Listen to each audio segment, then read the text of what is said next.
আচ্ছা, তোমরা কি ডিজিটাল যুগের ভিখারি দেখেছো? দেখোনি? হয়তো অনেকে দেখেছো, হয়তো অনেকে দেখোনি। আজকে আমি তাদের একটা প্রমাণ দিচ্ছি।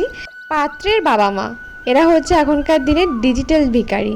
এরা কিন্তু মুখে কিছু বলে না, মানে ওই হাত পেতে কিছু নেয় না, কিন্তু ওই মেয়েকে যা দেবেন সবই তো মেয়েরই থাকবে, সেই বলে বলে গয়না, ফার্নিচার সব কিছুই নিতে জানে। আর হ্যাঁ, আরেক দিক থেকে বলতে গেলে কিন্তু পাত্রীর বাবা মাও কিন্তু কম না।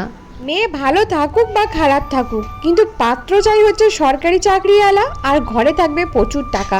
মেয়ে একদম পায়ের উপর পা তুলে রাজরানীর মতো হয়ে থাকবে। আচ্ছা, এখনকার দিনেও দাঁড়িয়ে কেন বলো তো কিছু কিছু মানুষ এটা বোঝে না যে সব কিছু মূল্য টাকা দিয়ে হয় না। ভালো থাকতে গেলে তো টাকার সাথে আরও অনেক কিছু জিনিস লাগে, যেমন সুখ, শান্তি, ভালোবাসা, মায়া, মমতা। এইগুলো যে কবে বাবা মারা বুঝবে আমি বুঝতে পারি না। যেদিনকে বুঝবে না সেদিনকে হয়তো অনেকটা দেরি হয়ে যাবে। তাই সময় থাকতে একটুখানি বুঝলেই ভালো হয়।